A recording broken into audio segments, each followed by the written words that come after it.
Ionic bond part 26 में आपका स्वागत है। आज हम लैटिस डिफेक्ट्स के बारे में जानना चाह रहे हैं। आयनिक कंपाउंड्स जालक बनाते हैं। जालक का मतलब है कि पॉजिटिव आयंस और नेगेटिव आयंस का एक सिस्टमेटिक अरेंजमेंट। हम इस चीज़ को पहले भी देख चुके हैं कि किस तरीके से सोडियम क्लोराइड लैटिस में इस तरीके से सोडियम आयंस और क्लोराइड आयंस अरेंज रहते हैं।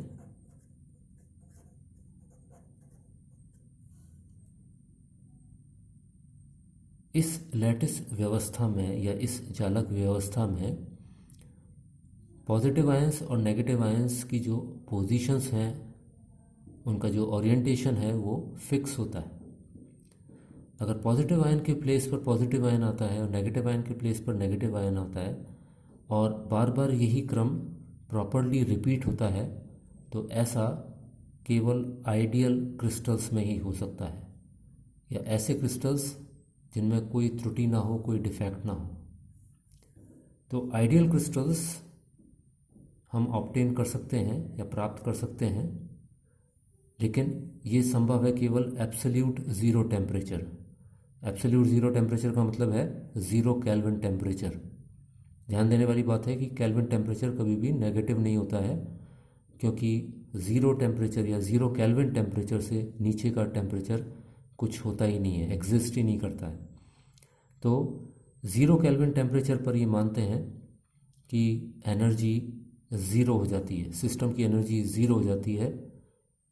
उस टेम्परेचर पर ही केवल आइडियल क्रिस्टल अचीव किया जा सकता है, जिसमें कि सभी लैटिस पोजीशंस या जालक व्यवस्था एकदम सुचारू होती है, सभी पॉजिटिव और नेगेटिव आयंस सही स्थान पर होते हैं।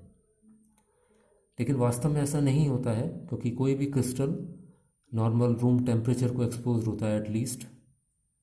क्योंकि टेम्परेचर है तो एनर्जी है, एनर्जी है तो आयंस क्रिस्टल में वाइब्रेट करते हैं, कंपन करते हैं। इन कंपनों को हम थर्मल वाइब्रेशंस भी बोलते हैं, क्योंकि ये हीट की वजह से ये वाइब्रेशंस पैदा हुए हैं। इन वाइब्रेशंस के कारण लैटिस डिफेक्ट्स पैदा होते हैं, यानी कि जहाँ पर पर्टिकुलर आयन को होना चाहिए, या तो वहाँ पर वो आयन है नहीं, या उसकी जगह कोई दूसरा आयन आ गया है, या लैटिसेस में इंटरस्टिशियल स्पेसेस, यानी ये सोडियम क्लोराइड आयन के बीच में जो ये स्थान है, अंतराकाशीय स्थान, इनमें कुछ आयन आ गया है, या फिर कोई इलेक्ट्रॉन आ गया है, या फिर कोई अन्य आयन आ गया है। तो इस तरीके के जो लैटिसेस होते हैं उनको हम डिफेक्टिव लैटिस बोलते हैं या त्रुटिपूर्ण जालक बोलते हैं। इन त्रुटिपूर्ण जालकों का जो जनक है वो है thermal vibrations. Origin of defects के बारे में बात करें कि ये डिफेक्ट्स पैदा क्यों होते हैं। कोई भी सिस्टम स्टेबलाइज होना चाहता है, स्थायी होना चाहता है। कौन सा सिस्टम सबसे स्टेबल होगा? जो सबसे एनर्जेटिकली लीस्ट होगा, यानी जिसकी ऊर्जा सबसे कम होगी, वो सबसे स्टेबल होगा। तो हर एक तंत्र ये चाहेगा कि वो अपनी ऊर्जा या अपनी एनर्जी या अपनी हीट कम से कम रखे, तभी वो स्टेबलाइज होगा या स्थायी होगा। यहाँ पर मैंने एक 3 व्यवस्थाएं दी हैं। एक मैंने लिया ideal crystal. Ideal crystal definitely solid होंगे, जिनमें कि पॉजिटिव और नेगेटिव आयंस बिल्कुल राइटली अरेंज्ड हैं अपनी पोजीशंस पर, राइट ओरिएंटेशन है उनका, अभिविन्यास बिल्कुल सही है। ऐसे केसेस में इनकी एंट्रोपी ज़ीरो होगी। एंट्रोपी के बारे में हम पहले भी बात कर चुके हैं। अव्यवस्था का माप एंट्रोपी कहलाता है। क्योंकि यहाँ पर सॉलिड आइडियल क्रिस्टल है, तो सॉलिड आइडियल क्रिस्टल में सभी पॉजिटिव और नेगेटिव आयंस राइटली अरेंज्ड हैं, बिल्कुल व्यवस्थित हैं, सुव्यवस्थित हैं, अतः उनमें कोई अव्यवस्था नहीं होगी। जब अव्यवस्था नहीं होगी तो अव्यवस्था शून्य होगी, हम बोलेंगे उसको ज़ीरो एंट्रोपी है।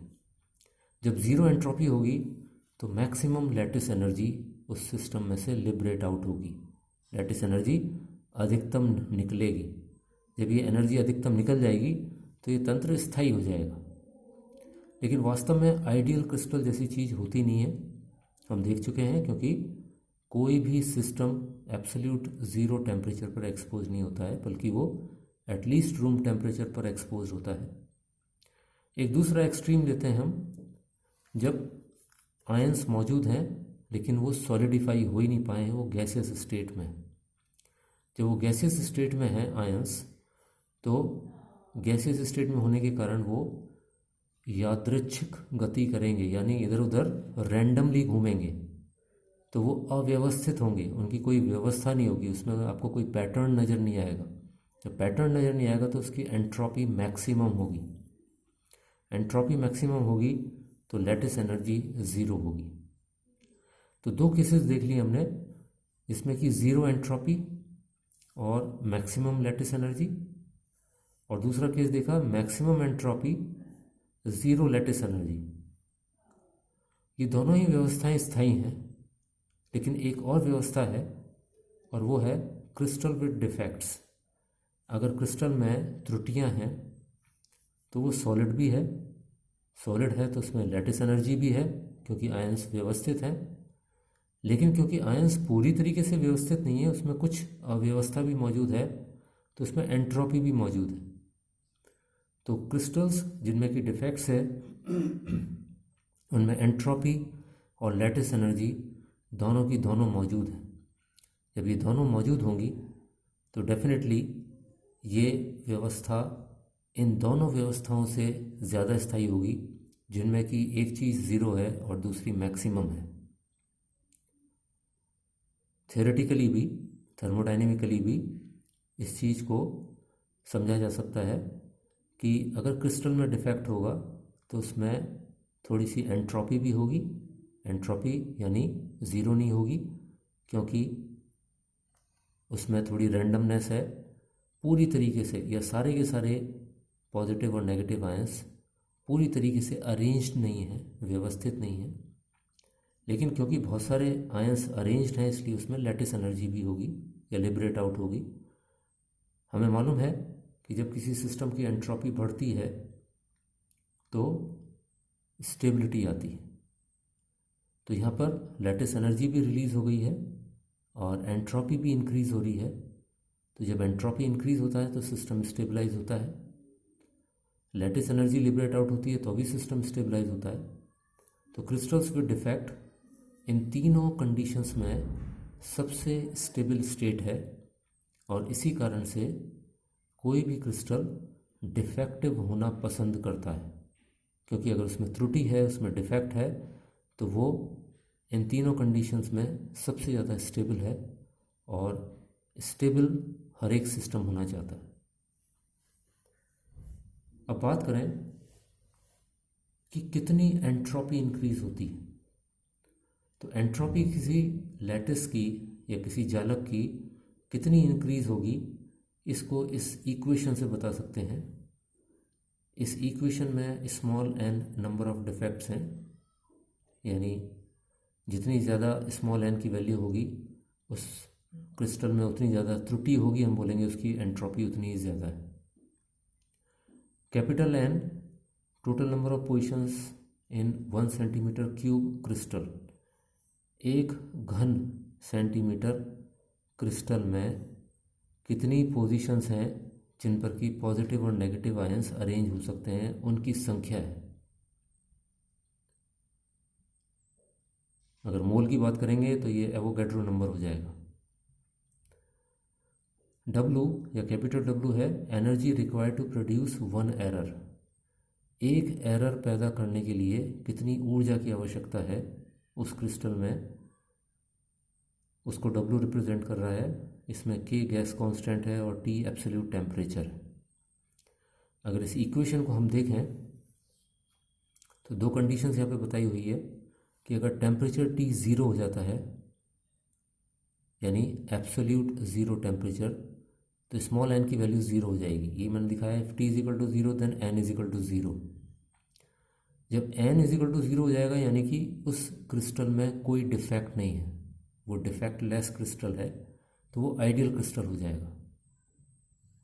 दूसरी कंडीशन बताई है, जब टेम्परेचर की कुछ वैल्यू है जो कि नॉर्मल कंडीशन है, रूम टेम्परेचर पे मान लीजिए, तो T is equal to T यानी टेम्परेचर की कोई वैल्यू है, तब डेफिनेटली जब ये T है तो n की वैल्यू ग्रेटर देन 0 होगी।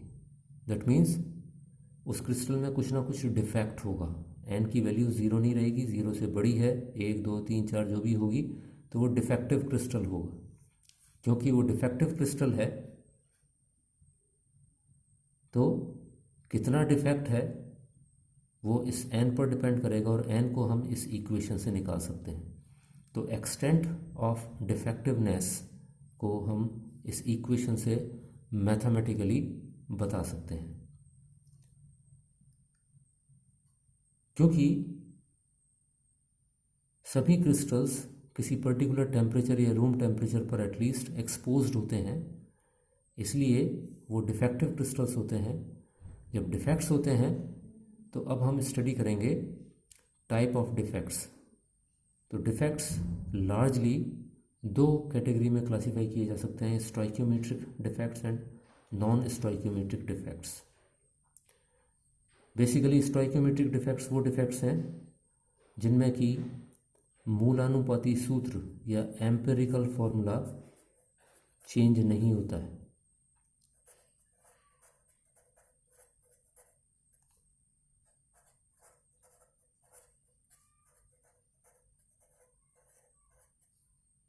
फॉर एग्जांपल सोडियम क्लोराइड का एम्पिरिकल फॉर्मूला है NaCl। डिफेक्ट आने के बाद भी अगर इसका फॉर्मूला NaCl ही रहे तब हम बोलेंगे कि ये स्टोइकियोमेट्रिक डिफेक्ट है। नॉन स्टोइकियोमेट्रिक डिफेक्ट में एम्पिरिकल फॉर्मूला चेंज हो जाता है। फॉर एग्जांपल अगर ये सोडियम 0.8 और Cl1 ये अगर होता है तो हम बोलेंगे कि अब ये फॉर्मूला चेंज हो गया है। फॉर्मूला चेंज हो गया है तो डिफेक्ट की वजह से, तो ऐसे डिफेक्ट को हम नॉन स्टोइकियोमेट्रिक डिफेक्ट बोलेंगे। तो स्टोइकियोमेट्री और नॉन स्टोइकियोमेट्री हिंदी में भी यही शब्द हमें काम में लेंगे।